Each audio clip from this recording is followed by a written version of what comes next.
Let's combat and fight back with maltracks. The war of the minds, they want control of the masses. And Common Core, they dumb us down in the classes. Without knowledge, we can't gain access. Build with the elders, take notes and write classics. We keep whining on the block, how it's gonna stop? Let's start supporting our own, make their supply drop. We buy stocks, then we buy blocks. Cause we know the truth and we tuned in to Dr. Maat. A baby to me, a baby Fahodie. Peace to all of my thinkers, truth speakers, and truth seekers. Welcome to another Truth to Power Talk with your sister, Dr. Maat. Thank you for joining another powerful discussion. And tonight I have with me another powerful guest, but he is no stranger to the community, brother Omowale, Afrika. How are you doing? Yo, I ain't even know I was on the screen yet. I'm thinking I'm still, you gotta give me a heads up, Doc. My bad. I just put you on. I'll put you on, brother. Peace and love to you. How are you? I'm doing good, sis. How you doing? I'm doing fine. I can't complain. I should have cued you in, but I was just like, you know what? I said, you know what? I was feeling it. Tonight is my uncle and my aunt's anniversary, so I'm feeling it. The family, it's all good. Family went out, had a beautiful dinner tonight. And so, to top it all off, I'm here, with the family. And so feeling good. Family, right now, take a moment out to thumb up this video. Thumb up this video. You know how the YouTube algorithm works. The more you thumb up the video and share the video, it starts going. The more you thumb up the video, the more you share the video, the more it starts, popping up on the YouTube engine. Also, family, subscribe to my YouTube channel. If you're watching the broadcast on Facebook, it'd be two people watching on Facebook, you know what I mean? But anyway, if you're watching the broadcast on Facebook, family, be sure to head on over to YouTube, type in dr.maat, hit the notification bell so that whenever I go live, you will be notified. Also, family, I created a Truth to Power Talk playlist. All right. So if you missed any of them, you can go to my YouTube channel, dr.maat, click on the playlist, and you'll see all of my Truth to Power Talks. And I brought on some of the greats. I've had on, Dr. Malefe Asante, Dr. Wade Nobles, Dr. Darity, Dr. Julianne Marvel. Oh my goodness, Professor James Smalls, Dr. Kaba Kamene. Oh my goodness, I'm thinking about Dr. Rick Kittles. I mean, so many people, family. All right. So make sure that you go check out that playlist. Also, family, join me back here each and every Sunday at 7 p.m. Eastern Standard Time for the Read Book Club. Our current book is Booker T. Washington in Africa, The Making of a Pan-Africanist by Dr. Tareen Wright. All right. And so tomorrow we're going to be discussing the Liberian crisis. So family, look, even if you don't have the book, never read it, still tune in because you will learn something. My mother, in fact, she tunes in, like every other Sunday. And she says each time she tunes in, she learns something new, family. So make sure that you tune in tomorrow at 7 p.m. Eastern Standard Time. Also, family, I plan to go live because they roasted your sister, Dr. Maat, on IG. Let me unmute your mic, brother Omowale. They roasted your girl, brother Omowale, on IG. And I have to address it, brother Omowale. There was a quote that my cousin stated to me, and I took it. He said it to me, and I took it and ran with it. Right, yeah. I was on side of the TV, and I ran with it. And the quote is, "In order to be certified, you must be verified by someone who is qualified." So brother Omowale, all of the frauds and sheeps got mad at me. Yeah. Oh, we're all teachers. Everyone should be able to teach the community. No. You gotta be qualified. You gotta be qualified to do that. So then, brother Omowale, they got mad with me. She got a PhD, so she's trying to say the white man got I said, whoa. I didn't mention any straw man, right? I didn't mention any PhDs. I didn't mention white people verifying us. I simply said that in order to be certified, you must be verified by someone who is qualified. And brother Omowale, I never said that the person who was qualified had to be vetted by white folks. Exactly. I never said that the person who was qualified had to have a bachelor's degree, a master's degree, or a PhD from any sort of university. I said they just had to be qualified. That's what I said. And so I'm telling you, brother, it was a brother named Chase. He runs a page on IG, family, called Voices of Our Ancestors. So if you go to IG, type in Voices of Our Ancestors, Go to the post where you see me. Read the comments, family. Yeah, yeah. Oh, brother Omowale. Shout They out, hold on. Shout out to that young brother Chase because he's young. I think he's like in his early 20s, but he's doing yes, amazing things amazing work. with his platform, bigging up the work of our ancestors. So shout out to that young brother for sure. Absolutely. And so he posted the clip because he was like, oh man, Doc, that's hot. He posted the clip. And then underneath the clip, people are roasting the doctor. Oh, does she have a doctorate? I can't believe that she's a PhD. And I said, wow. So I'm definitely gonna I say only the sheep and the frauds, brother Omowale, Yeah. felt some type of way about that. And what I'm gonna say is this, and I'm just a little peek. Okay, would you take your family on a plane by a pilot who's never been vetted, never been certified by anybody, but he said, hey, look, I taught myself how to fly this plane, and I want you and your family, your children, your husband and your wife to come on this plane with me. You all would say, hell no, right? You gotta be, who certified you, right? I'm not just gonna go off of your word that you know how to fly this plane. And if anyone in the chat says, yes, I will go off of his words, you a damn fool. Yeah. I wouldn't go off of anybody's word. And so anyway, I'm definitely going to show the clip and I'm going to unpack that sometime this week because they definitely roasted me under the comments, brother Omowale, and I wasn't feeling it. No, that's like, listen, first of all, one thing about social media, Doc, is you got to ignore the comments. Social media is a gift and a curse because what it did is it basically gave everybody a mic, and not everybody with a mic is qualified to speak. And that's it's an unfortunate reality that we have to deal with today. Some people think because they're popular and they have a huge following that gives them a right to speak. But to be honest, you have to earn your right to speak. And if you're dealing with anything pertaining to Black people, to African people, our situation is so dire and so severe that you can't be learning on the job. When you were speaking, I thought about this quote. They said these are some of Baba Hannibal's teachings, and one of his quotes is, "You can't teach what you don't know, and you can't lead where you won't go."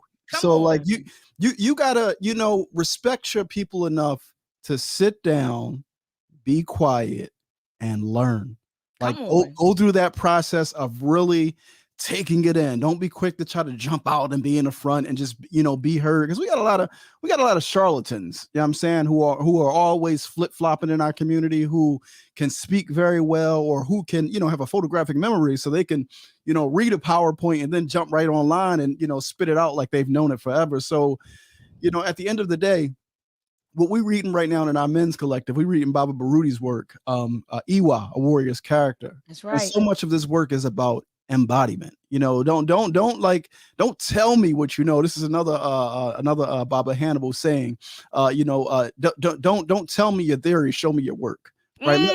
Let your theory, let your ideas be embodied in your character. Right. Let your character speak for itself. Right. I was having a conversation with somebody the other day, and it was like, yeah, man, if you reach out to Philly and you ask about Omowale, you're going to either get people who hate him or you love him, but it ain't going to be no in between. And I said, you know what? At the age that I'm at, I've accepted that people pleasing is not going to be my thing. So all I'm concerned with is putting my head down and working. And eventually, my reputation will precede itself because of my works, right? Absolutely. So you can say my works are what qualify, me to speak, because my work is not theory, right? I'm getting my hands in the mud doing the absolutely.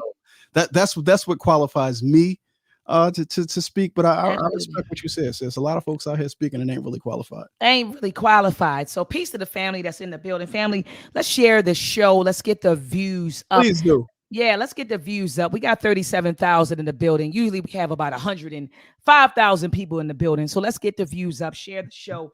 Bring out my picture rag. So family, look, tonight I have on brother Omowale, because look, he and I were building on the telephone. He said, sis, have you ever heard of Hannibal, Baba Hannibal Afrik? And I was like, what? No, I never heard of it. Never heard of him. Then I brought on Baba Amin, and Baba Amin said, well, I heard the name, but I'm not familiar with Baba Hannibal Afrik. And so, brother Omowale began to educate me on who Baba Hannibal Afrik is, and I say is because he is now an ancestor, but you already know when we speak about our ancestors, we don't speak about them in past tense. We speak of them in present tense because our ancestors are omnipresent, right? They're always here. So we don't think that, oh, this is just the past. Our ancestors are always with us, Ashe. And so he began to educate Dr. Maat on Baba Hannibal Afrik. And then he also shared with me a project that he is working on. It was him and another brother, and I'm gonna let you explain that, brother Omowale. But they're working on a project, a film, a documentary about Baba Hannibal Afrik. And he shared with me that led him to like 16 states. And so, family, he's been going around from state to state to state, Not on the road, learning. not on the road yet, but projected to Projected. Okay, yeah. state to state to state Yeah. to learn about Baba Hannibal Afrik and to bring that information to us in the form of a documentary. And so, brother, go ahead and explain to them the project, and then we'll get into who Baba Hannibal Afrik is. Yeah. So right now we're working on a project called Hannibal: The Fight for Food Sovereignty in the South.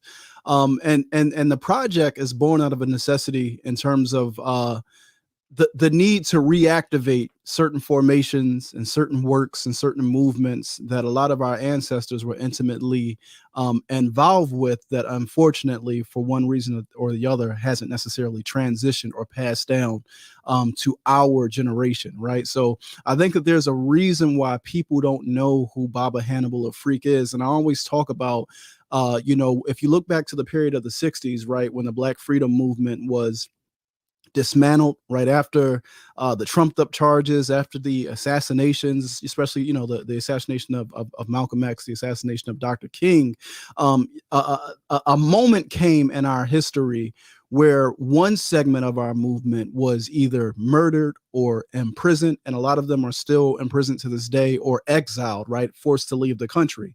And then the other half of our movement, right, abandoned the freedom movement and chose to go take a seat, on the Democratic Party plantation, right? Take a seat at the so-called proverbial table, right? But there were folks who chose to still continue to work because they were able to look around and see the conditions that Black people were met with, and they understood very clearly that Black people would not be able to survive within this nation without a sovereign mindset, without our goals being that of self-determination and or sovereignty. And one of those people was Baba Hannibal Tyrus Afrik. And I first learned of him personally back in 2017. And I'll tell you the story in terms of how I learned of him. But one of the reasons that a lot of us don't know who he is like, you have to be intimately close to the work. Like if you are tapped in at the grassroots, meaning if your hands are in the mud, if your feet are in the dirt, if you mention the name Baba Hannibal, the workers are going to know exactly who he is. The fighters are going to know exactly who he is. So if you've only been listening to lectures, but haven't necessarily, got out there and start, putting your hands in the dirt, then maybe you haven't, come in contact with them. But the importance of this documentary project that we're working on today is because we are trying to re-gift, the work of Baba Hannibal and re-gift the life of Baba Hannibal to this current generation, right? I have some quotes, and Mama Marimba Ani refers to him as an ancestral gift that was given to our people, right? And I'm going to read what she has to say about him. But so with this project, right, we are really trying to re-gift him, and he really does sit at the intersection of so many different movements within our community, whether it's the movement for independent Black institutions, specifically around education, whether it's the movement around self-determination via land, aka free the land, whether it's the movement to free ourselves, defend ourselves, survivalism, like so many of our different movements and formations, like he has been involved with and influenced in one way or another without even wearing a title. Right. I've been sending out these communications to certain pockets across the country where I know he was deeply influential. Like, for an example, this past Friday, I sent one to a listserv down in the DMV. And for like the following 2 days, my email was just ringing with people like, hey, I have experience with Baba Hannibal, and this is my story with him. So there are so many people who want to be a part of this, right? So starting in July, and I'm getting a little bit ahead of myself, but starting in July, as it relates to the project, we're going to start our preliminary research. So basically, hosting Zoom interviews in preparation for doing the in-person interviews, right? The Zoom interviews, the purpose of that is for us to basically capture as much of the story as we can from those who knew him closely. And what that does for us is it makes sure no one who's key gets left out, right? If we do 10 Zoom interviews with 10 different people and they all say, hey, you need to speak to Sister Beulah, then Sister Beulah is somebody that we need to speak to, right? And there's no way I would know that just based upon the limited knowledge that I have. So right now, it's a process of really trying to capture as much of the story as possible before we attempt to tell the story. And shout out to my producer, Slam Bradley, in the building. I see it. I mean, it's gonna be an epic documentary. So brother Omowale, please drop the link, because I know you said you need some support. Oh yeah. And you all have like a GoFundMe or something like that going on. Drop the link in the private chat for me so I can put it on the screen. Yep. And what I'll do, and I'm going to say this publicly, I pledge $1,000 to you. Hold on. Talk your shit, Professor. Hold on, dr.maat. Hold on. I pledge it. I know I told you on the phone, but I wanna pledge it publicly. That's love. So that you know that it's real. And I'm saying it to our village. Our village is in the building. That's love. And so I had to say it to you. I said it on the phone, but I wanted to say it here. So family, I'm dropping the link in the chat. Yeah. Dropping the link in the chat. Go ahead and support this project, family. If you have $1, $2, $3, $4, family. Whatever you can give, we're going to get it done. Absolutely. Let me say this. We've been having strategic calls this whole weekend, myself and my producer, right? Because, we're looking at the campaign. Basically, it's a 60-day campaign. We've already been through 21 days. We only got 16 backers so far. But, I don't want to say only, because I've learned to focus on those who support and not those who do not support.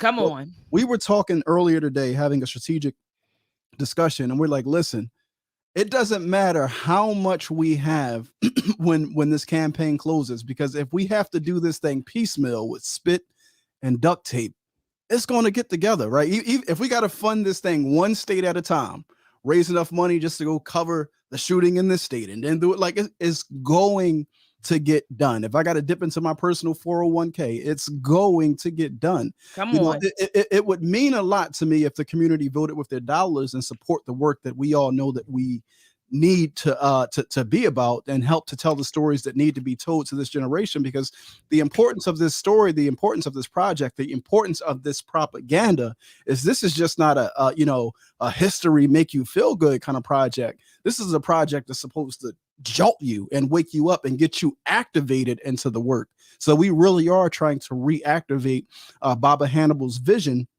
and many of the projects and formations he was involved with that this generation has no idea about. And it's like the who's who, the people who we respect, right? When you mention Baba Hannibal's name, sacred. It's sacred. But why is it that this person who's so powerful, so venerated, so honorable, right? Like, why is it that like this generation doesn't know about him? And I feel like it's one of those situations where it's like, Amy Jocks Garvey did us an amazing service when she compiled all the writings of the Honorable Marcus Messiah Garvey into the philosophies and opinions to make sure that the future generation had access to that, because Garvey could have potentially been lost to history.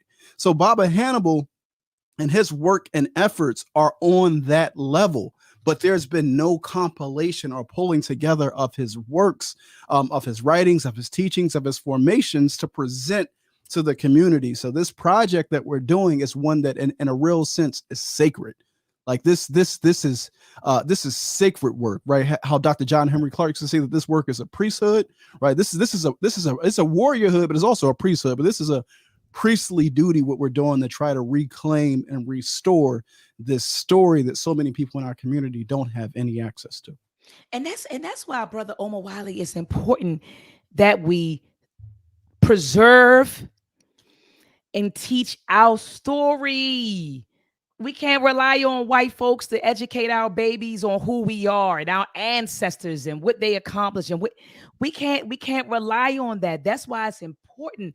Documentaries that what you're putting out, it's imperative. You know what I mean? It's important to the community that we support documentaries like this so we can continue to tell our stories. These are the stories that we need to hear about. Because Absolutely. I wasn't ashamed to say, when you say, have you ever heard of them?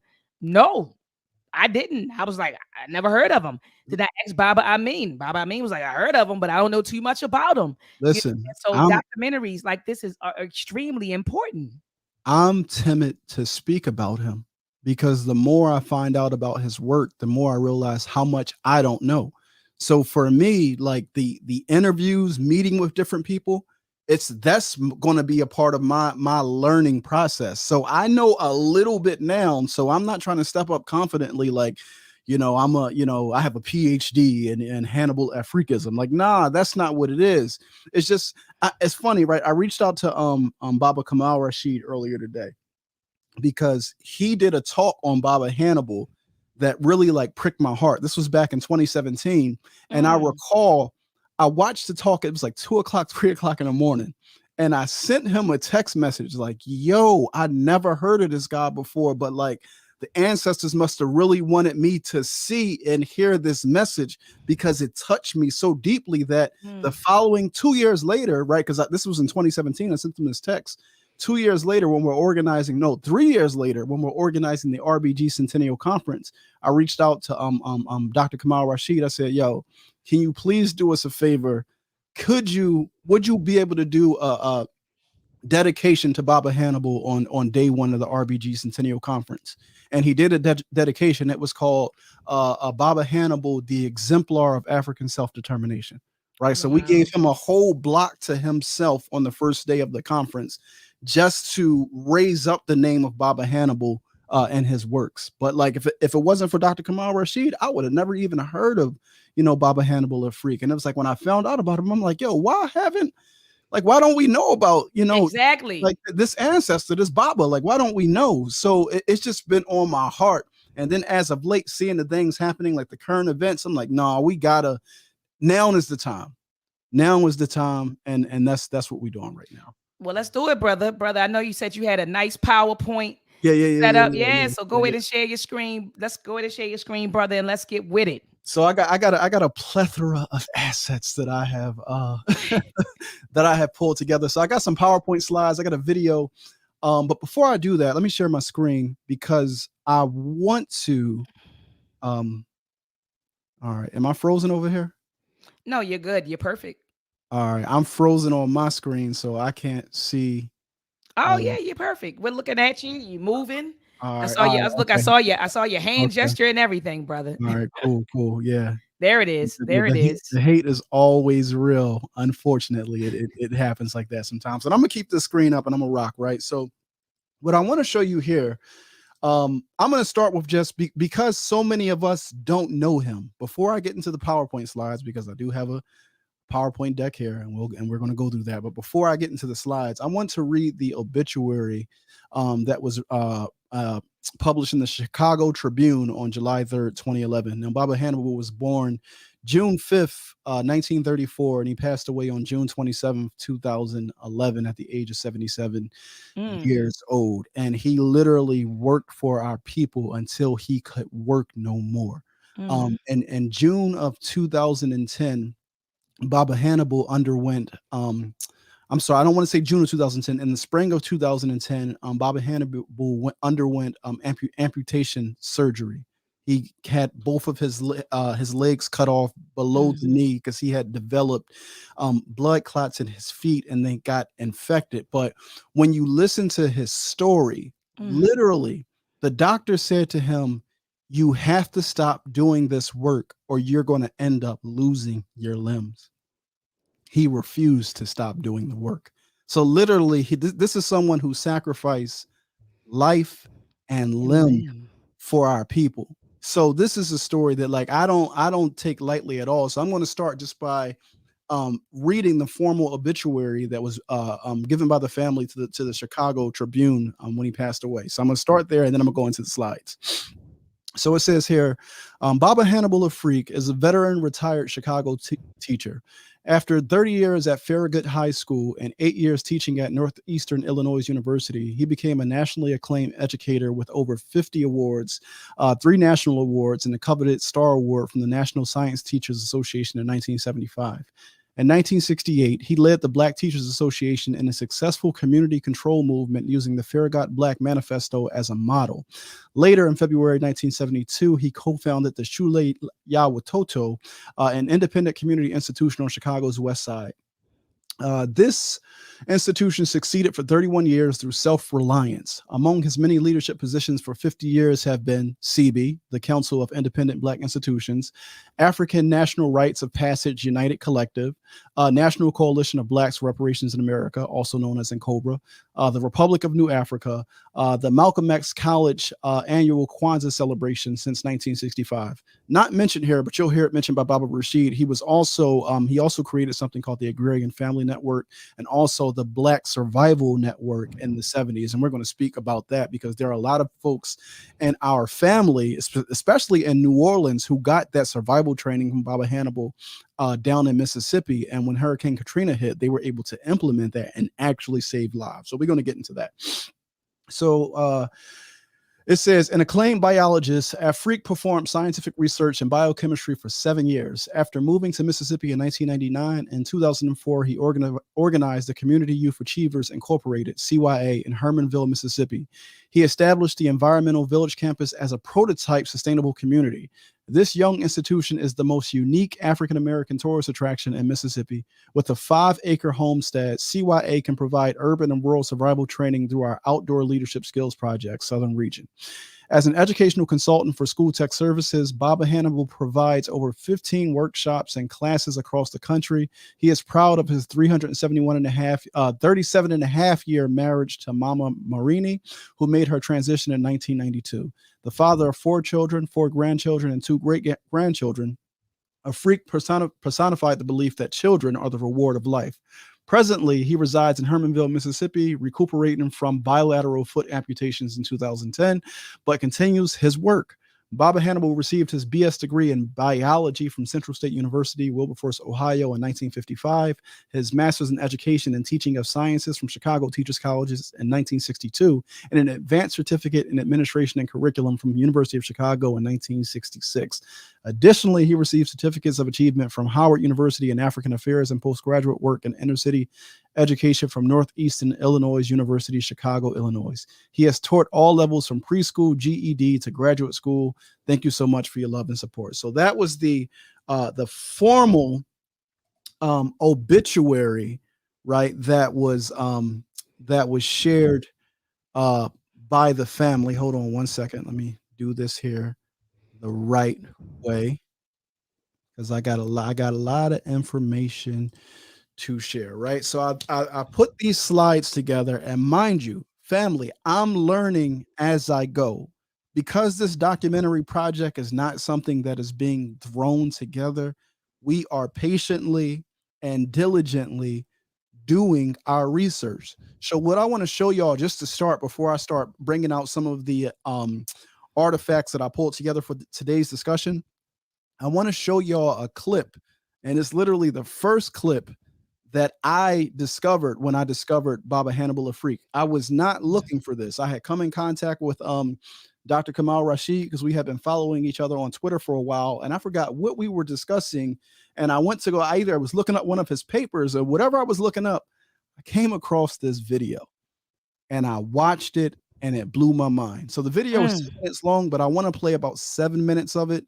I have it playing at 1.25, so it'll probably take about 3.5 minutes to play through, if y'all don't mind. All right, so let me just go ahead and get right through this. So this is Baba Kamal Rashid presenting on Baba Hannibal Afrik. I'm going to play 7 minutes of this.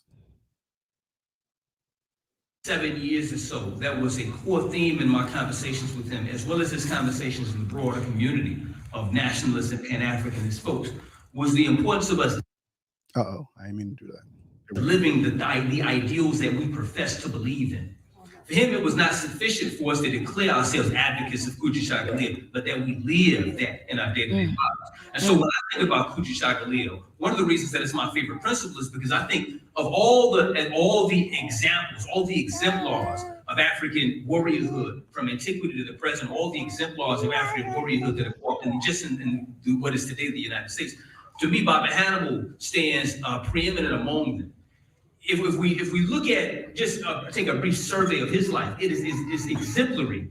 It exemplifies the expression of this principle to Kuchishakalia. So in the 1960s, when Baba Hannibal was a teacher at Afrika High School, and as the students and also the teachers and also members of the community were stirred around this idea of African people controlling the educational institutions of their community, Baba Hannibal, at some personal risk to himself and his own career, gave direction to this movement and assisted students in organizing, assisted teachers in organizing, attempted to spearhead this initiative for community control of school, community control of curriculum, because African people had got to a point in the history where they were tired of going to schools that alienated them from themselves. They had grown weary of the process of being educated, or as Carter G. Woodson said, miseducated, in a way that did not prepare them to confront the arduous challenges that face us as a people, and they demanded something better. They demanded something that would allow them to define reality. And so Baba Hannibal spearheaded this movement. As this call for community self-determination in schooling grew greater, and as people began to realize the limitations of simply taking control of public schools, he assisted in the founding of the Shule ya Watoto. And the Shule ya Watoto, more than anything else, represented this idea of African people attempting to define reality. And part of what Baba Hannibal's thinking was, and it's evident in all the work that he did, was that when we define reality, we're not simply attempting to shape the present, but we're also attempting to shape what? The future. Because our actions in the present are meaningless if they do not lead themselves to shaping a very deliberate future. One of the things that I say a lot with my family, and it was an idea that was inspired by Baba Hannibal, is that when you plan for the future, you leave nothing to chance. And so if we imbibe that idea, that when you plan for the future, you leave nothing to chance, that means we do not allow ourselves the luxury of compromise. We do not allow ourselves the luxury of deferring our obligations to tomorrow or to the next person. And when we look at the legacy of Baba Hannibal, we see someone who did not defer his obligations, his responsibilities to the next person or the next day or the next year, who did, as Malcolm X said, treated every situation, every problem that we faced as if it was all we needed, and it's already too late approach. We needed an urgent solution for urgent problems. And so Baba Hannibal, whether we're talking about his leadership among his students and the other teachers in the community at Afrika High School, whether we're talking about the founding of the Shule ya Watoto, whether we're talking about his work around the founding of the Black Survival Network, and that was something that Baba Hosea alluded to earlier. And in the mid-1970s, Baba Hannibal spearheaded the development of an organization committed to providing survival training. And one of the things that one has to understand is that Baba Hannibal was always, even though it was kind of interesting, even though his training was in science, because he was a science teacher, he always approached the world through a sociological lens and was always reading society and reading what the things that were happening in society told us about what was yet to come. So who we get to the 1970s, the civil rights movement and the Black Power movement have been dismantled. They haven't fallen apart. They haven't simply lost. They haven't simply run out of momentum. So those movements have been dismantled via a state campaign of repression, which we know today is now called the counterintelligence program. At the same time, being hit with the double whammy, you have the dismantling of the civil rights and Black Power movements, and you also have the process of deindustrialization. You have a process by which the economic institutions that at one point in time sustained cities like Chicago, like Detroit, like New York, and others are being dismantled. They're moving to other places. And what was fundamental in that situation was that many people were asking, do African people matter? Do African people continue to serve a role in America? Because see, when I'm gonna get into this because remember, people are asking, do African people matter? This is long before Black Lives Matter. In fact, Dr. Kamal is giving, he's given this talk in 2010, shortly after Baba Hannibal passed away. So this is before the Black Lives Matter, but he's saying at this time in our history, people are starting to look around and saying, you know, we got hit with the double whammy of counterintelligence program and then deindustrialization in the cities. So our people were languishing away, right? So the question of do Black people matter is arising then. So it's important that we lift Baba Hannibal up in this moment, because when you start to see the things he put on the table, from the agrarian family network, which is providing ourselves our own food sovereignty, not food access, food sovereignty. Baba Hannibal was a sovereign-minded warrior. So he was clear on that. So got the Agrarian Family Network, the Black Survival Network. He's given leadership to the Republic of New Africa, the provisional government of the Republic of New Africa. Of course, he's still working with the schools. So he's the CB, Council of Independent Black Institutions, going all across the nation with a model he developed for his own Shule Myawototo, a self-determination model to teach other pockets around the country how they too can put a self-reliant institution in place. So anybody's just trying to build a Shule today, Baba Hannibal's imprint is literally a part of that legacy. Beautiful. So there's so much that we're going to unpack, but it's another minute and a half of Baba Kamal, and then I'm gonna bring the PowerPoint. Well, the PowerPoint slide is still up, but this was just important. Now, and y'all can go check out the whole 10 minutes for yourselves, but this first 7 minutes helped me to then go into the rest of the presentation. So, but this was important for y'all to hear. When Africans were brought to this country, African people were brought here as labor. And so the question becomes, once the labor of Africans is no longer needed, do African people need to continue to feed? And so out of this concern and what this represented in terms of the capacity of the community to ensure its survival, he came together with others and founded an organization called the Outdoor Leadership Skills Project, or what we call today the Black Survival Network. And in all of the instances, with all of the work that he engaged in, he was concerned about the future. When he moved to Mississippi, one of the works that he became engaged in, which I thought represented the depth of clarity that this man had about our present and also our future, was that he moved towards the formation of a group called the Agrarian Family Network. What the focus of the Agrarian Family Network was to create a collective of African families who were concerned about self-determination. Again, self-determination isn't just the ideals that we profess to believe in, but it's about what we do. And he formed this collective because these were a group of families who concluded that, just like Malcolm X said, the basis of all independence is land. Land. The basis of the capacity of any group of people to be self-determining is based on land. It's based on their capacity to control and build institutions that in effect ensure their future. And it was within that particular context that we began to have these conversations about things like sustainability, meaning the capacity of communities to feed themselves, the capacity of people to produce their own energy, the capacity of communities to sustain themselves over time, producing all the material things that satisfy their needs. And so when we talk about Kujichagulia and the expression of Kujichagulia, I think first of all, we're talking about this process of transforming reality. I'm gonna stop right there because brother Kamal literally, he be cooking. Yeah, I'm saying, but like when I heard that for the first time, I was like blown away. I'm like, yo, this ancestor has done so many great works that are relevant to us right now today. Why don't we know about Baba Hannibal?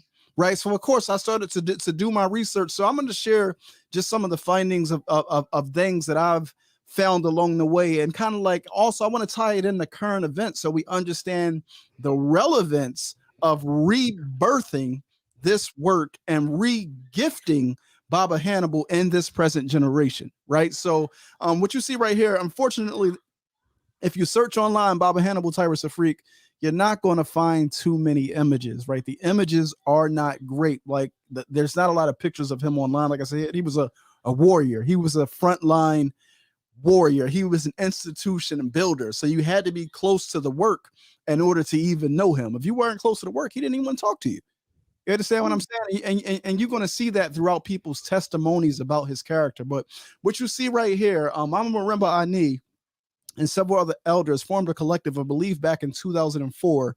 It's called the Abakasim Sunsum ceremony, which is held every year to honor Dr. John Henry Clark and our warrior ancestors, right? I attended this year for the first time. The shirt that I'm wearing right now is the Abakasim Sunsum ceremony. So it's to honor our warrior ancestors. And this is so important because this picture right here is the first time this ceremony was ever done. And you know who's leading the procession of elders? Baba Hannibal Afrik, That's Baba Hannibal right there, leading the procession of elders at the inaugural, at the first ever Abakasim Sum ceremony, right? So when you go on, this was a quote. Now, each year at the Abakasim Sum ceremony, Mama Marimba puts out a paper called African Times, the African World. My apologies. One race, one aim, one destiny. And within last year's paper was a tribute to Baba Hannibal Afrik. And these were some of the things that I found in the paper. So this right here is what Mama Marimba had to say about Baba Hannibal. She says, Baba Hannibal was my Jegna of war. Whew. Taught me the concept of sovereignty, which for him meant African sovereignty. Baba Hannibal was a military commander. He guided us in training, strategy, and objectives. He exemplified Sapanpa, good character. His word was truly his bond. He demanded much of us and of himself. When greeted with, "How are you doing?" he would always answer, "Being productive." When we volunteered to do work or were assigned a task, he would invariably expect a written report of the progress. If Baba Hannibal had said to me, "It's time," I would have followed his orders. I trusted his judgment, his degree of seriousness, level of commitment, clarity of purpose, and readiness for war were exemplary, greater than anyone I have ever known. He was an ancestral gift.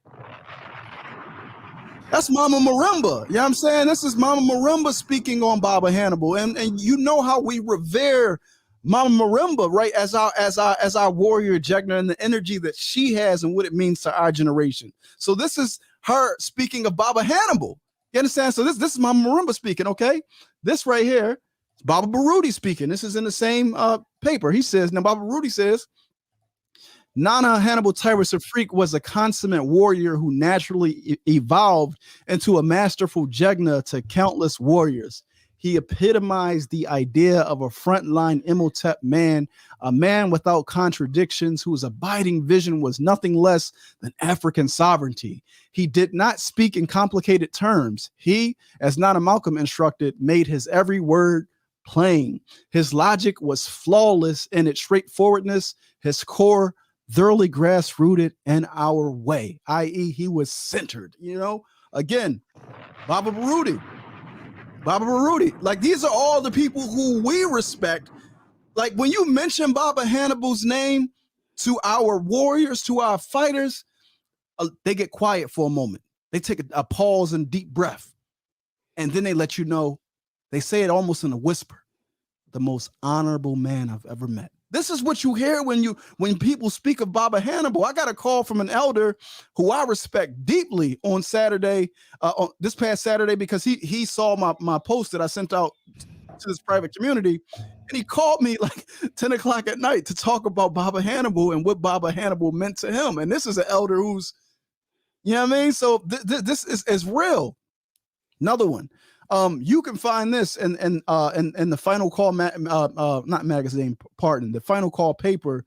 This is the Honorable Minister Louis Farrakhan when he was eulogizing Baba Hannibal, and he also credited him in the paper as helping him to find his purpose after the Honorable Elijah Muhammad had transitioned, right? So let's quote it here. He says, "When some wanted to take my life, it was Baba Hannibal and others who stood with me," the minister said, recalling the late 1970s and early 1980s as he sought to rebuild the Nation of Islam.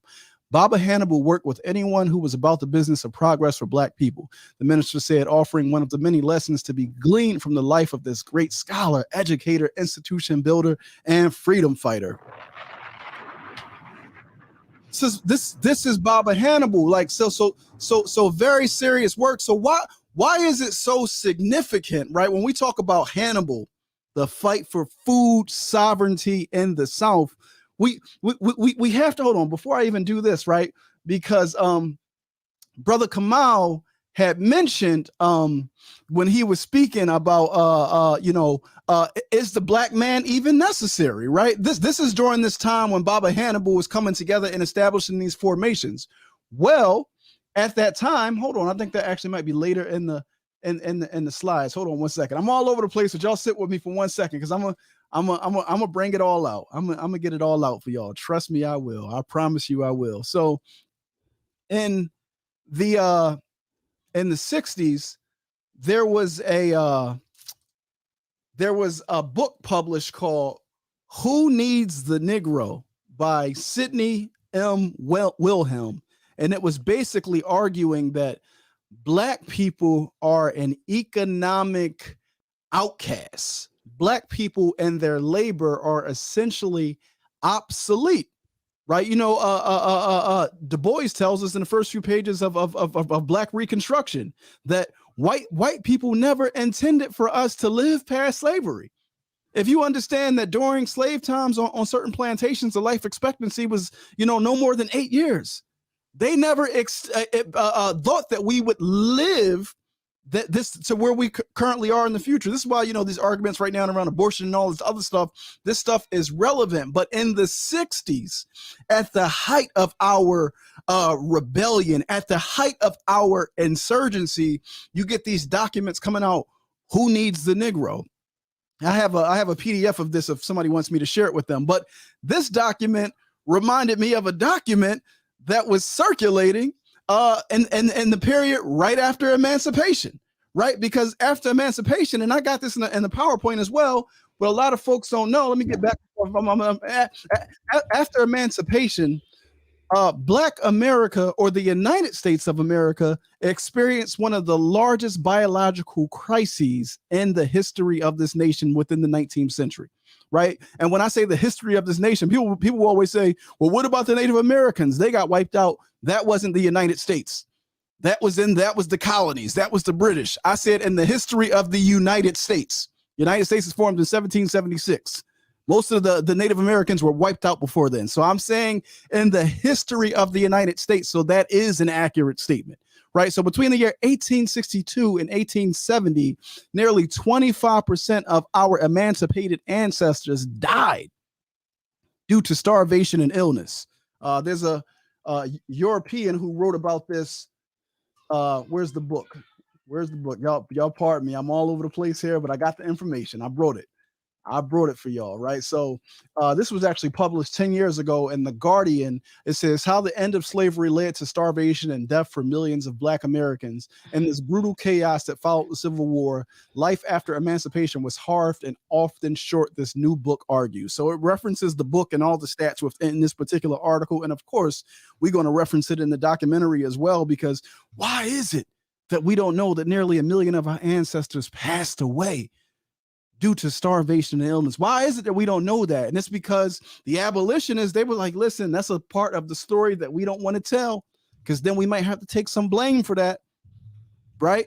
And, you know, the whole reparations conversation, there's parts of our story that have never been told. So when we say Hannibal, the fight for food sovereignty in the South, what we're doing, because a lot of people talk about, well, what you talking about food sovereignty? Listen, how can you have food sovereignty without land, right? It requires land to be food sovereign. So these movements are all interconnected. So don't let the title throw you off. The reason why we're using Baba Hannibal in his lens is because he serves as the nexus point for damn near 4 or 5 interconnected movements that are all about sovereignty, right? When you listen to Baba Baruti and he breaks down the domains of sovereignty, literally Baba Hannibal is at each one of those intersections.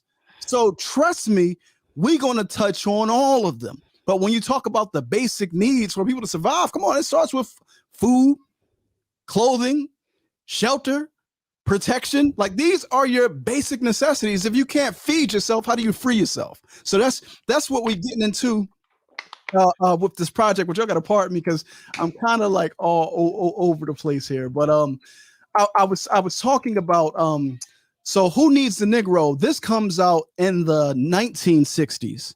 This book by Sidney Wilhelm, basically looking at the situation in Black America and how Black people are essentially being sent off to what he referred to as new Indian reservations or Black ghettos and sent there to basically starve to death and languish away. So there was a genocide program already underway. But this is in the 1960s. But if you go back to the 1860s, there was a parody what do you call those things? Not a stanza, like basically a song at that time that was being circulated called Who Will Care for Niggers Now?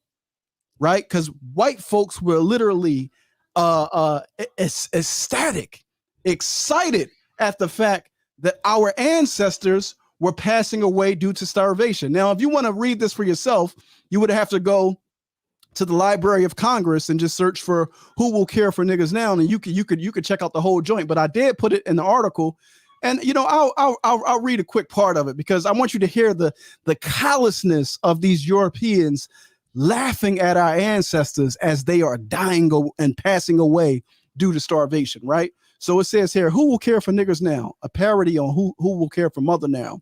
It says, during General Grant's Southern campaign, an extinguished American citizen with the African scent, meaning accent, who had been forcibly relieved from his master's corn crib and bacon stack on which he was wholly dependent for support was benevolently permitted to starve to death with thousands of others by the abolitionists. And just before the desirable consummation, he was heard to give utterance to the following soliloquy, which was taken down in shorthand by the chaplain of the regiment. Let me pause there for a second before I read it. It's very short, but if you see right here, it says here, he was benevolently permitted to starve to death with thousands of others by the abolitionists. So at this time period, the white Southern plantation owner is basically saying, ha ha, look what we told you, abolitionists. We told you that these Negroes couldn't live outside of slavery. And now look at them dying by the thousands. So they were saying like, nanny, nanny, boo, boo. Look at these Negroes starving and dying. This is a part of our history that they don't tell you. That nearly 25% of the emancipated died due to starvation and illness. It's not written in any history book. You got to go dig and research and reclaim and restore this history because it's a part of our story that's been hidden from us, right? So we talk about the fight for food sovereignty, right? This thing has deep roots. So we're going to get into it. So it says, listen to me, plantation niggas, as I in this mud hole lie, though I feel starvation rigors, let me say a word and die. Niggas does look like freedom. I can see it anyhow. Blacks are fools and white folks lead them, but who will care for niggas now? Chorus, look here, niggas, I am dying. See the death sweat on my brow? This some freedom, no use crying. Who will care for niggas now? Some say niggas good as white folk, gizzard foot and Igbo shin. Don't believe it, 'tis a tight joke, handsome, but you can't come in. Well, you lived on old plantation, earning with a sweating brow, plenty coals and plenty ration, but who will care for niggas now? Chorus. White folks say they give us freedom. What they give us is all my eye. Free to suffer, free to languish, free to starve, and free to die. No potato, no corn stick, bacon. We must to starvation bow. If this freedom, I's mistaken, but who will care for niggas now? Right. And this is white folks circulating this all over the United States, laughing at the fact that our ancestors are languishing. A few brothers got together recently down in the Mississippi, the Punch Bowl area, which was an area where over 20,000 of our ancestors, a mass grave, the Mississippi Punch Bowl, 20,000 of our ancestors buried there. Starvation, illness, all this happening during this period of time. Why don't we know about this history, right? So when we talk about the fight for food sovereignty, right? We could just say the fight for sovereignty, but we need a plumb line to tell the story, because in order to truly touch food, you got to touch the earth. So we're having a conversation about land, right? So it's still all about free to land. But again, Baba Hannibal is the perfect vessel to tell this particular story because he touches all of it. He left no stone unturned, when it came to our situation. But let me just continue on. Dr. Maat asked me to bring some slides. So like I said, I don't mind grabbing some artifacts and pulling them together for the family. But this here, all current events within the month of June. These are just world headlines that you were seeing. 1, the world will face a severe food crisis and famine. Right now, a lot of them are trying to, point to Ukraine as the reason for the impending food crisis that's about to hit the globe. But don't believe it. Some of this stuff is actually manufactured. Do a little bit of research and find out how many farms. Like there was recently a story where I think it was like 10,000 cows passed away. They said it was due to heat. Right, you got all these farms, egg farms, produce farms that are just burning down all across America. Listen, family.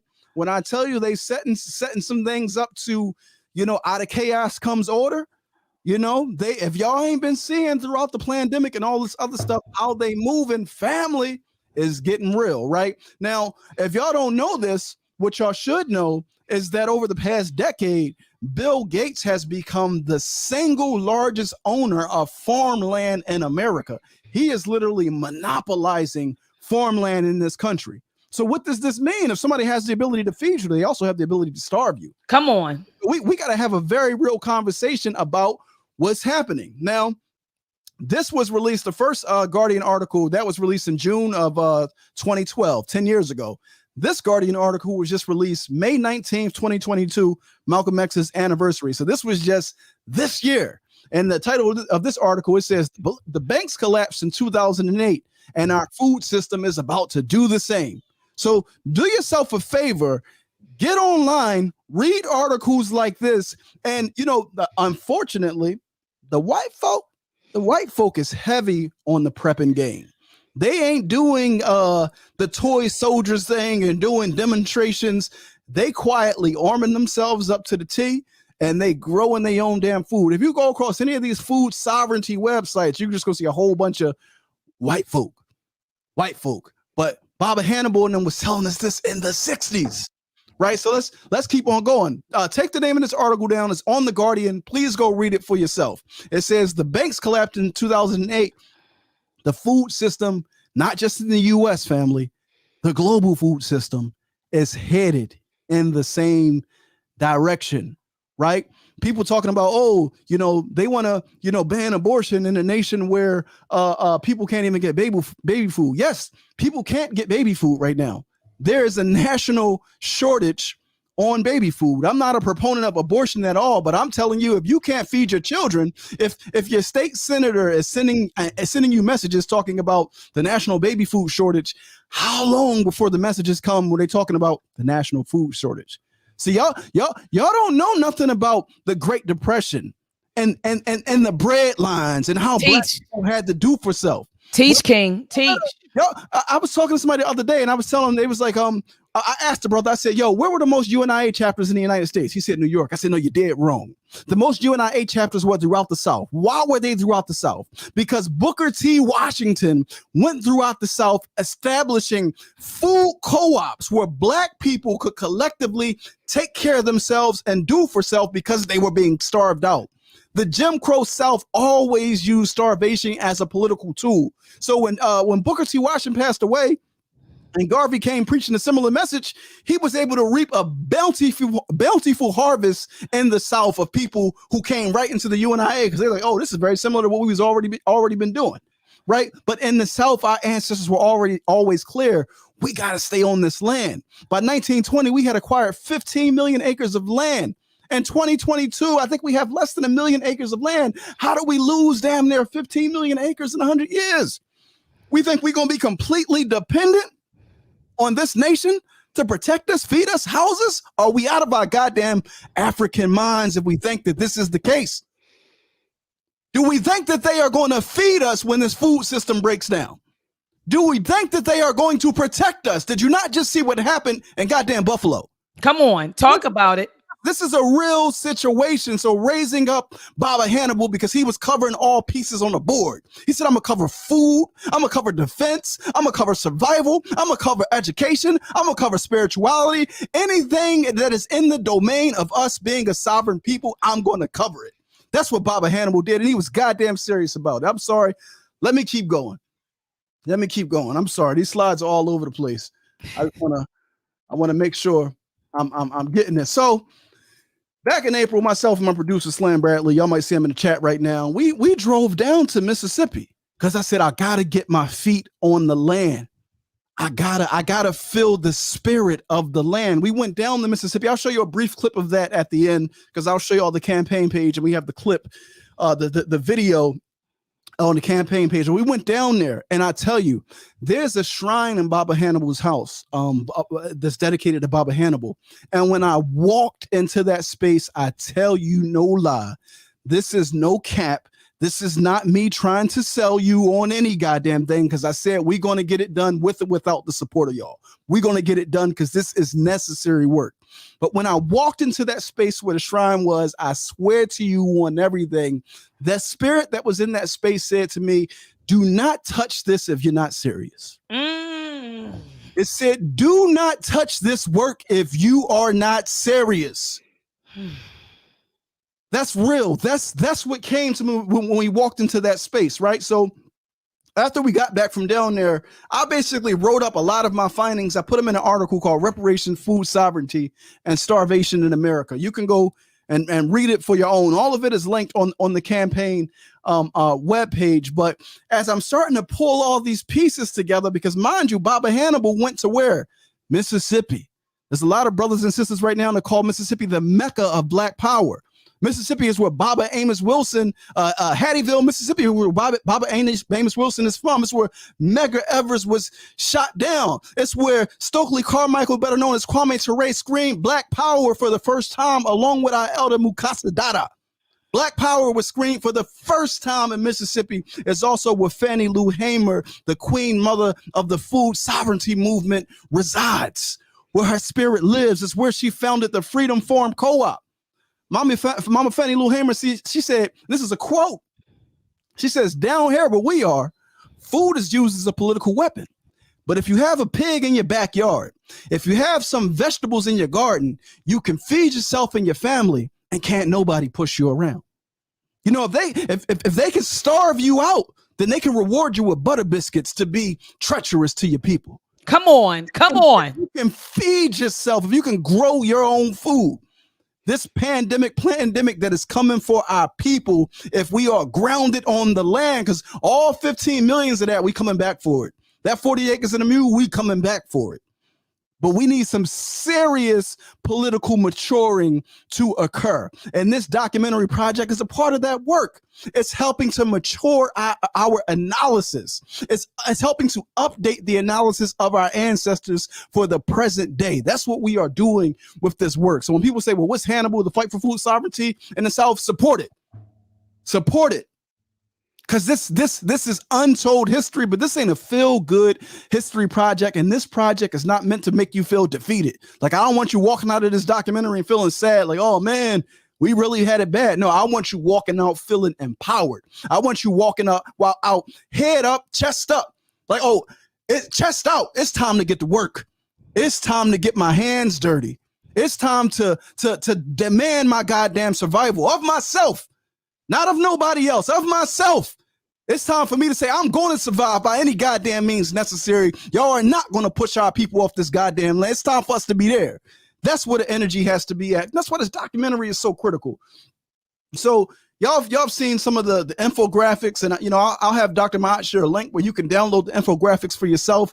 Family, when you get the folder, download them, share them across social media, tell people where they can go to support this project. This project is critical.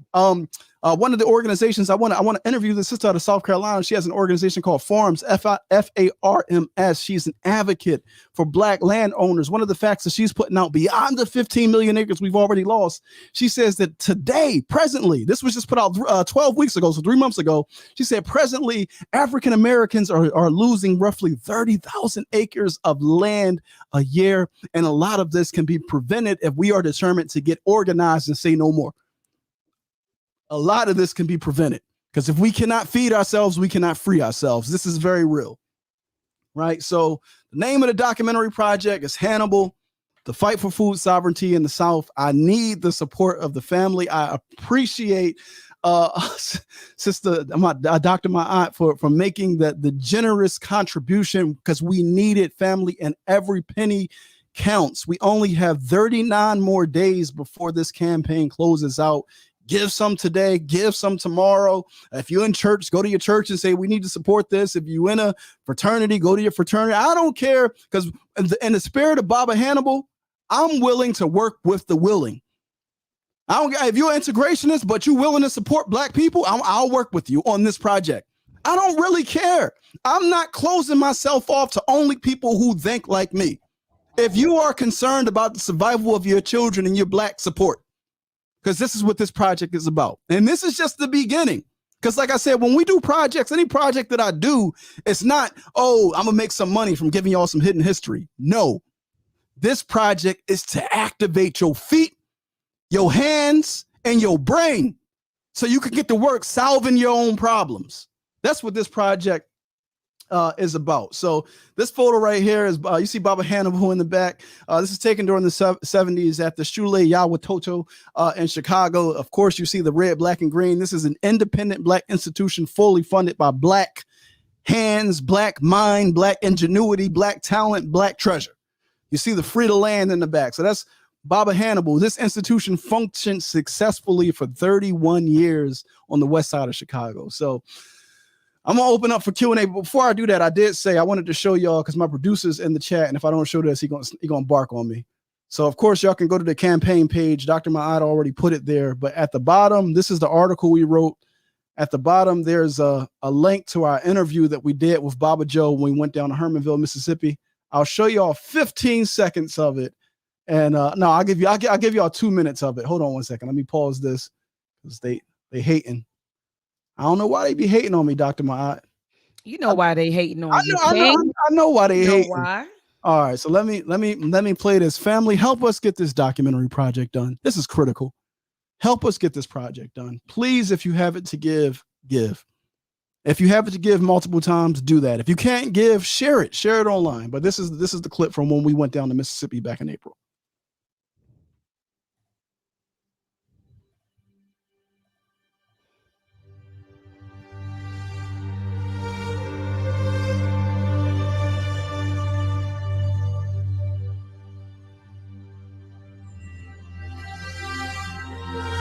Abibi Fahudie, what's going on, family? This is Brother Omowale here in Hermanville, Mississippi, at the Community Youth Achievement Village that was founded by Baba Hannibal Afrik to provide the Black community with food sovereignty, spatial integrity, and survival training. Today, we're here to meet with the current custodian of the property, Baba Joe, to learn about its historical significance and how we carry the legacy forward. My name is Joseph Epps, and I'm retired. So I don't have a title or any of that.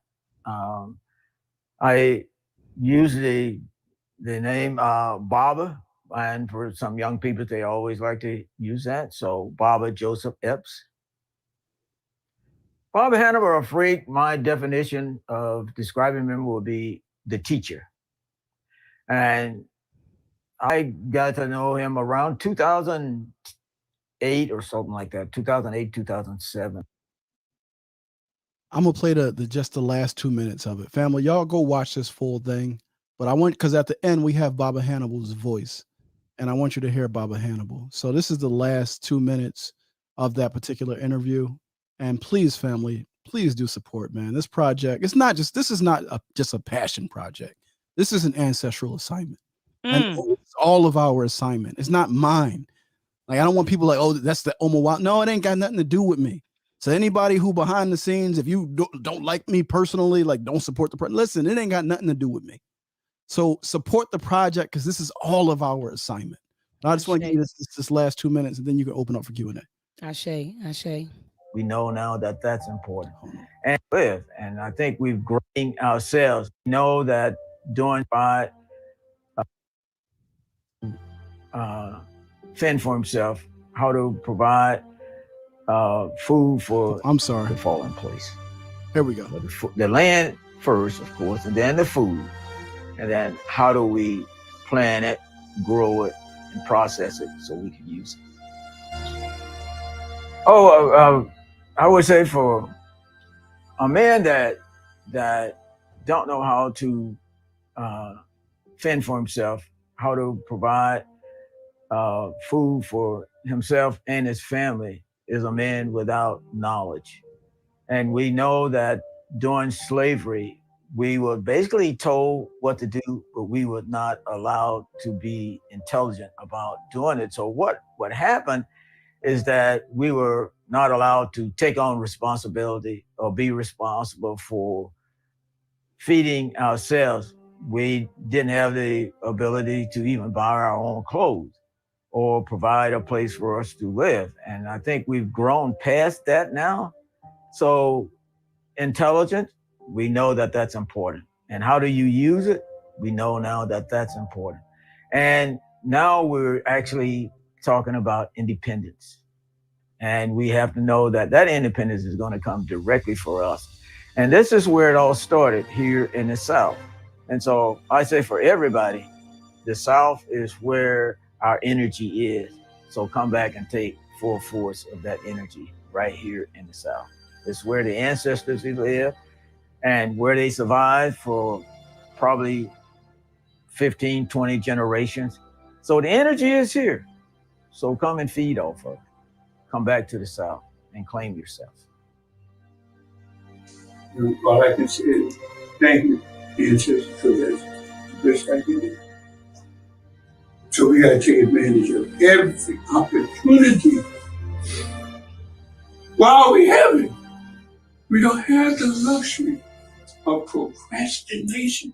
That's not in our vocabulary.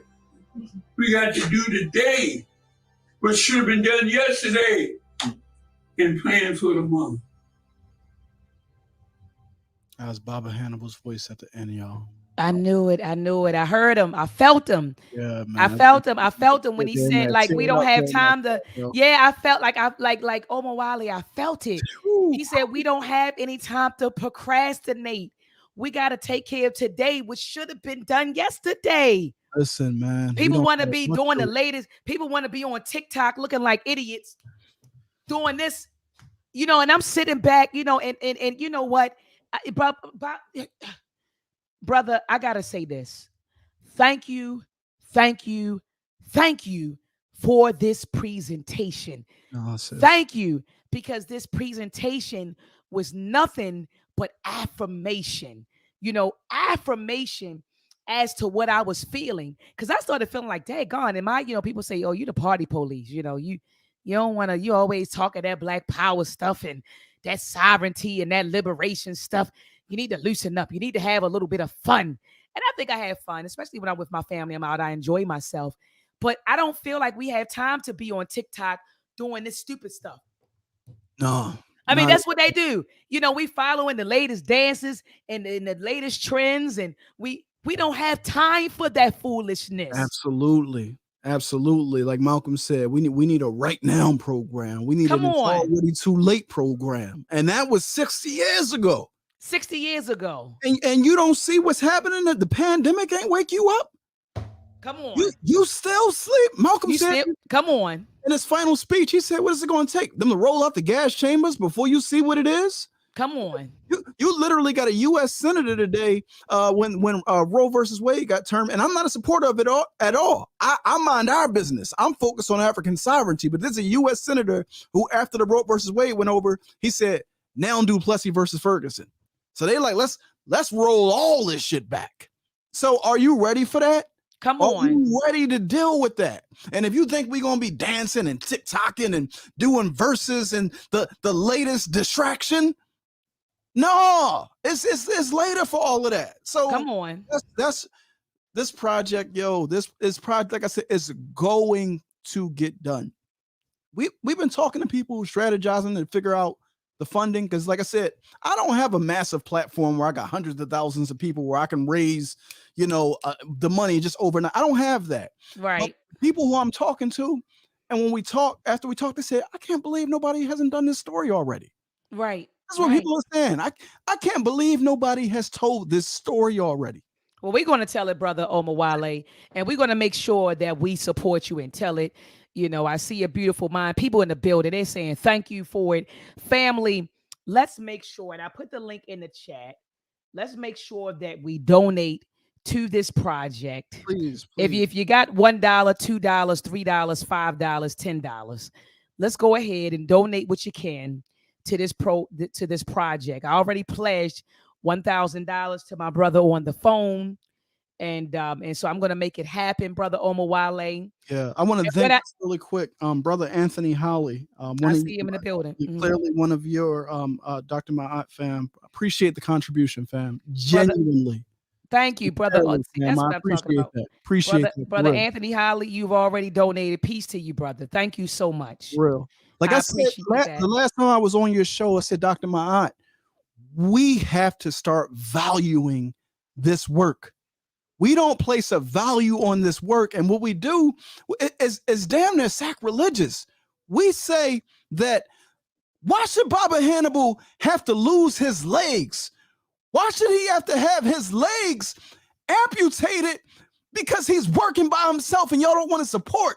Come on. Why Come do our on. ancestors have to die in old folks' homes like fighting for us? Come on. Like, it don't make no sense. We don't place any value on this work. You gotta support this work. People are working and supporting their families and sacrificing and giving up themselves to get this done. Come on. That's real. No, brother, I feel your pain. It's real. And like you said, placing a value on the work. We don't value it. We don't value it. Like you said, you got elders having heart attacks and found dead in their houses 3-4 days, a week later. It's ridiculous. It's ridiculous. Brother Roger Hootie, he said food shortages is the next pandemic. They figured it out during COVID. Pandemic, because they are created. They are created. There's a reason why the wealth, one of the wealthiest men in this country is monopolizing all the farmland. You know how hard it is to get farmland right now?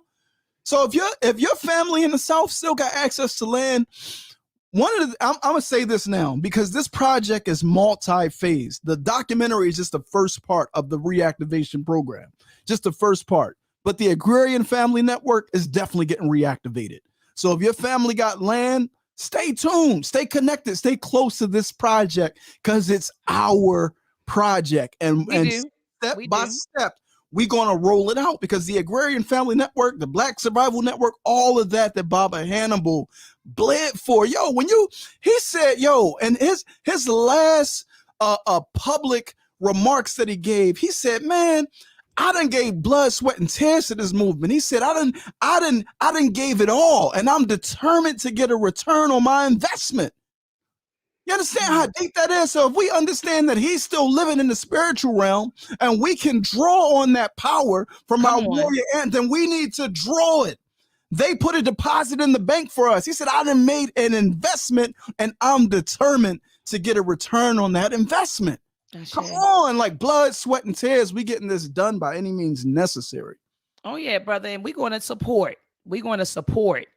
We're going to support. I'm up here reading the comments. My listeners, my supporters, we're definitely going to support the project. And like you said, brother, it's a shame, that this brother had to die like this. People who are doing the work, we don't value them, but you value Cardi B. You got your kids listening to Cardi B and the Migos and clowns who keep you entertained. Yeah. And I don't even think people even understand what entertain really means when you break down the whole definition of entertain. Clowns. Yeah. You sit there and value them, but your kids don't know about Hannibal Afrik. Kids can't quote Malcolm X, but they can quote Cardi B. That's problematic for me, brother. That's problematic, but that's problematic for me when they can quote Cardi B and Meg Thee Stallion. But if I sat your children down and asked them about Malcolm X or Muhammad Ali or Dr. Amos Wilson or Dr. John Henry Clark, you don't know the names of those people. Yeah. Your children don't know the names of those people, but they know Cardi B and Offset, right? And some of these other clowns out here and coons out here. Yeah. It's a problem for me, brother Omowale. It is, and it should be a problem for all of us, because if y'all don't understand how severe things are, Baba Amos Wilson said education is supposed to fit you for survival. The education of the black child can't be the same education of the white child. We running around here like, it's okay. The white people gonna figure it out. They got plans for the future, so we in good hands. They're gonna feed us. They're gonna clothe us. They're gonna present. It's like, no. As black people, our education has to be fit for us to overthrow that which presently dominates us, controls us, is killing us, is starving us. That's what our education has to be about. Come on, listen, I can't wait because this is truly a community project. is truly a collective effort. The people who are reaching out to me saying, yo, I would like to give a testimony in terms of who Baba Hannibal was based upon my work with him. So literally, when I say this project is taking us to more than not more, it's taking us to 16 states projected right now across the US, traveling to 16 different states to go and have this conversation to really figure out the story of Baba Hannibal and his work and represent it or re-gift it to our generation. I also want to thank brother D Nice 21, another one of your supporters, audience, Dr. Maat. Oh no, peace and love to you, brother. I no, thank you for coming on. And I wanted to say earlier when he was speaking about Kuji Chagalia, that's my favorite principle. If people go and look at my IG posts, I always talk about Kuji Chagalia. I always say keeping it Kuji. Keeping it cool, yeah, keeping it Kuji. Meaning, you know, Kuji Chagalia. You get what I'm saying? Self-determination, being a self-determining people, as Dr. Amos Wilson would say, being an inner directed people versus an outer directed people, right? That's keeping it Kuji. Please make the shirt. Make the shirt, because you know I am. Look, Omowale, you know it's coming. Keeping it Kuji.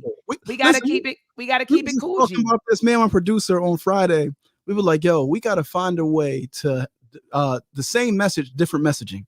The same messaging, just a different way of delivering the message. Keeping it Kuji is still Kuji Chagalia, but it's a way of giving it to this generation. I love that. Absolutely. So when you get the shirt made, the bumper sticker, whatever, I'll put a sticker right here on my laptop. Keeping it Kuji. Get it done. I'm gonna get it done. I'm gonna get it done. Balanta Boy said donated with 3 fists in the air. I always put 3 fists. I always put 3 fists up, you know, for the black man, woman, and child. And I just want to say this. Some people may have gotten mad with me. What you mean, Dr. My kid know about Cardi B versus Offset?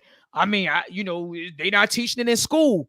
Your first school is the home. Yes. I want to say that again. Your child's first school is the home. It's the home. Don't come to me and tell me, oh, well, my children don't know about this ancestor and that ancestor because white folks aren't teaching it to them in school. You sound like a fool. Yeah. And so hold up, I gotta come here, Jay. Gotta get my little man on camera. He's 12. say peace to the family, Jay. He said Hotep. You heard him say it again. Say it loud. So say it with your chest. Hotep. Shimhotep. He said Shem Hotep. Now let's call out some names of some ancestors you know, Jay. Frederick Douglass. Keep going. Harriet Tubman. Keep going. Truth. Ida B. Wells. Keep saying loud. Keep going. Rosa Parks. Nat Turner. Dr. Martin Luther King Jr. Keep going. Marcus Garvey. Malcolm X. And anybody? Any John Henry Clarks? Come on. Dr. John Henry Clark. Dr. Amos Wilson. Come on. That's what we do. We do that in the home. That's not school. That's in the home. Yeah. He pours libation. We pour libation. We celebrate Juneteenth in the home. We celebrate Kwanzaa here in the home. We have Ma'at on the wall. He knows about Ma'at. What's Ma'at, Jalen? What's Ma'at? Ma'at is a set of principles. Ma'at is a set of principles that were meant to keep peace, and it was made in Kemet. Made in Kemet. This is in the house, Omowale. Hold on, I was looking for this quote because when you say "in the house" is critical. I can't find it. It's a proverb. It's an African proverb, and I can't pull it up too quick.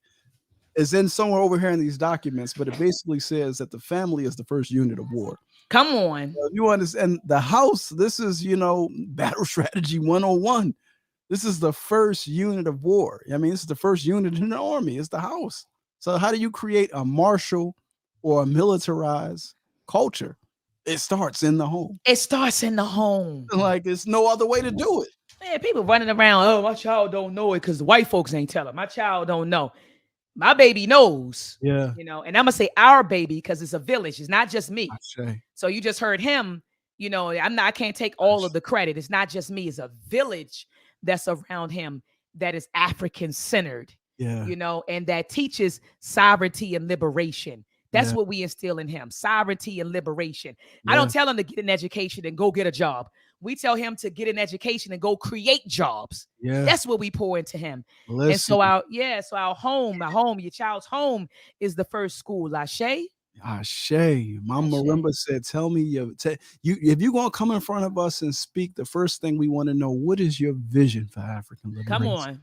And if you can't tell us what your vision is, if you can't spell it out, and if it don't look and smell and taste like sovereignty, then you need to stop speaking.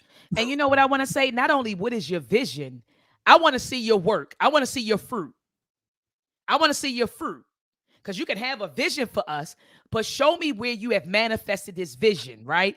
And you should have manifested it right in your home, amongst your family. Show me your fruit. It's your first demonstration. Show me your fruit.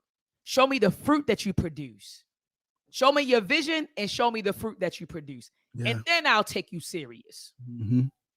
So anyway, we getting ready to close out, family. No Brother doubt. Omowale, it's always, man, always a pleasure to build with you. I tell you, every time I talk to you, you light a fire underneath me, brother. I mean, people in the chat, they was like, I love your synergy together. When you two come together, I love your synergy, you know. And so, brother, thank you. Like I said, thank you for such a dynamic presentation. I'm going to go back and watch the presentation. Mm-hmm. You know, I have to go back, brother, and just sit back with my glass of wine. And yes, your sister, Dr. Maat, I drink some wine. I'm gonna sit back. Yeah, I'm gonna sit back with my red wine and put you on the big screen and sit back and just take it all in. Yeah, you know, because it's kind of like I'm watching you, I'm listening to you, then I'm looking at the chat, but I want to take it in like a viewer. And so, brother, thank you. You know, thank you for, you know, expanding my knowledge base, because that's what you did tonight. Remember, we learning together. Yeah, I never heard of Baba Hannibal Afrik. Yeah, never heard of him until you mentioned him on the phone, and I said, Brother Omowale, you got to come on and do this presentation. You know, I so appreciate you extending me your platform. I love your audience. I love the work that you are doing over here. To the people who are watching the replay, I appreciate the support, any contributions. I love the family. Like, and Dr. Maat, we love you too. You cultivating some high level conversations over here for African sovereignty and African centeredness. So anytime I can pop over here, I'm grateful. Ashe. And brother, what I'm gonna do is, for those who are watching in the archives, I'm gonna make sure I put the link in the description of the video, so that and brother, if you could text it to me, or email it to me, and so that when I'm, you know, I'll go through, of course, hit the edit button. I got to edit, you know, the first 10 minutes of the video, because your sister, Dr. I'm in here wilding out. I made a lot of errors during the live stream. And so I'm going to go through and do my edit at the beginning of the live stream. But I do want to put the link in the description video. So family, be sure to go back to the video, click on the description, you know, and then look for the link and donate when you can. Because there may be some people tonight who said, look, you know, I'm strapped for cash. I had to pay some bills. I don't have the money tonight, doctor. I don't have the money tonight, Brother Omowale, but I'll have the money in a week or 2 weeks from now. And so family, just come back to this video, click on the description, and then, you know, navigate to the link, click on the link and donate whatever you can. As I stated before, brother, you already know you got 1,000 coming from me. That's all right, brother. And so I do appreciate you. Family, join me back here. I think tomorrow. I'm talking about join me back here next week. Join me back here tomorrow, family. Look at 7 p.m. Yeah, so tomorrow I'll be live for the Read Book Club. We're going to discuss the Liberian crisis. Okay. Which is like chapter 5 of Booker T. Washington in Africa by Dr. Tareen Wright. Even if you don't have the book, family, tune in, because it's going to be a powerful build, So I'll be live tomorrow at 7 p.m. Eastern Standard Time. And then your sister's going to address the haters on Monday or Tuesday. I got to address the haters, Brother Omowale, because they roasted me on IG, family. So family, what I want you to do, educate them when you address them, because that's I'm gonna educate them. I'm gonna educate them. But family, if you go to Voices of Our Ancestors, and shout out to my little brother Chase. He's doing, like as Brother Omowale said at the beginning of the live stream, doing some phenomenal work, you know, just highlighting, you know, our ancestors and showing clips of them. And his page almost has about 300,000 followers. And so this is a young brother, probably about 25, 26, I believe. And he's doing the work. And shout out to Brother brother Chase, that's my little brother, but he put up a post of me talking about education. And I made the comment, you know, it's a quote that I stole from one of my cousins. I told him, he said the quote to me, Brother Omowale, and I said, I'm taking the quote. He said, okay, you can have the quote. But it was, in order to be certified, you must be verified by someone who's qualified. I want to say that again because I feel like I bushed it. He said, in order to be certified, you must be verified by someone who is qualified. That's all I said. And I got roasted on Instagram. I got roasted on Instagram for making that statement.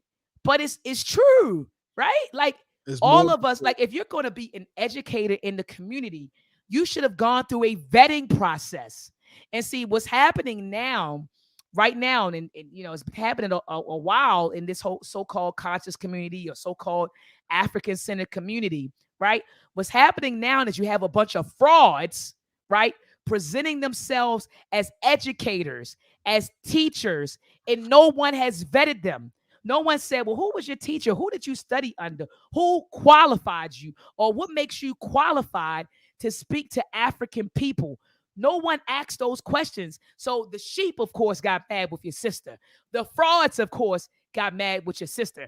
And so they're under the comments roasting me. But like you said, Brother Omowale, I'm going to make this a teaching moment this week. So I'm going to go live tomorrow, and probably in the middle of next week, I'm going to go live and address those people. I'm going to address those people who believe that you don't need to be qualified to teach. That all of us are teachers. And I do believe, because I understand observational learning, right? People observe you and they learn based on watching you. I do understand that concept. But what I'm saying to the people is this: if you're coming as an educator in a specific field, right? Meaning that you are an expert in this field, an expert to the point where you can teach this information, then you need to be qualified to do so.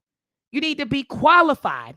And so you remember, Brother Omowale, I told you at the beginning of the live stream, they said, well, dr.maat, you know, are you saying we need degrees because we know you have a PhD? I didn't mention my PhD. You mentioned my goddamn PhD. Oh, you saying we got to go through white folks institute? I didn't say we had to go through white folks institution. You said that. Projection. Projection.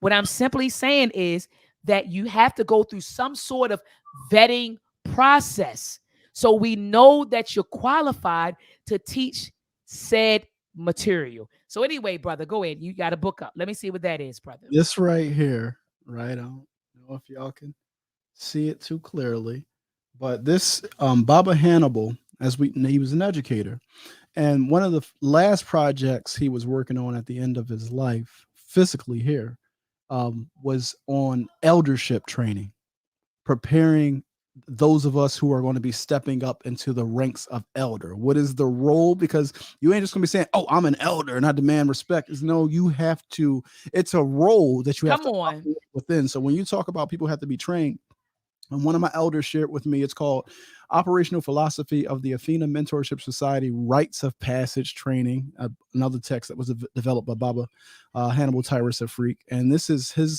his training manual for how to conduct a rites of passage program. So this is something he put together to train trainers, to train teachers how to create a rites of passage program. So yeah, you got to be qualified. You got to go to the rites of passage. And I'll share this one thing with you.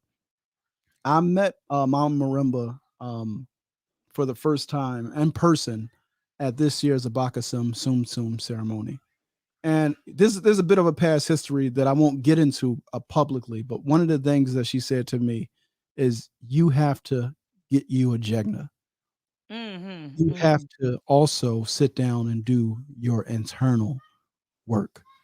So me understanding that if I'm going to be working in this space, especially for the long term, that's something that has to be taken serious. We need a Jegna. Absolutely. Like you need somebody who can guide you and show you the way. So that's critical. And that quote that I put there at the bottom, that's from Baba Hannibal Titus Afrik. It's a very simple quote, but a powerful one. I have no doubt that we're going to win. Ashe. So that's it. Ashay, and my Jegna is Professor James Small. He guides me when I'm officiant. I do weddings and I've, officiated funerals, and I call him Baba. I need guidance, Baba. What is that? Baba, I need guidance on this. I don't just go in there and say, well, I'm Dr. Maat. I don't do that. I go to my Jegna and I say, hey, Baba, I need help. I need guidance. Even if it's advice on different situations. Like you said, you have to have a Jegna. You have to have a Jegna. You have to have a teacher, So anyway, so thank you so much again, just for coming through and dropping so much knowledge. I got to go back and listen to it again. People in the chat, Brother Omowale, they're like, thank you, for all of this. I appreciate they said, thank you for everything. And so anyway, I'm going to go ahead and close out. Do you have any listening? Hold on. I got to give you the proper greeting. Hold on. I got the proper ending. I said greeting. Hold on, brother. I got to give you the bomb. I don't think I gave you the bomb. Fire. The fire. Yeah, I didn't give you. I can't get comfortable, because it's my brother, I gotta give you. Hold on, let me go ahead. Here it is. All right. Should have had it prepared, family. So excuse me for that. I started getting carried away. Look, brother, I started getting carried away. It's all when you were talking, but fire!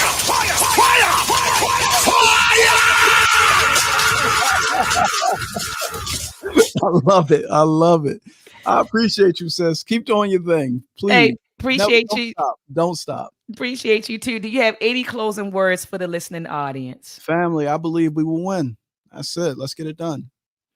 Let's get it done. Ashe. See you all tomorrow at 7 p.m. Eastern Standard Time. Let's combat and fight back with maltracks. The war of the minds, they want control of the masses. And Common Core, they dumb us down in the classes. Without knowledge, we can't gain access. Build with the elders, take notes and write classics. We keep whining on the block, how it's gonna stop? Let's start supporting our own, make their supply drop. We buy stocks, then we buy blocks. Cause we know the truth and we tuned in to Dr. Maat.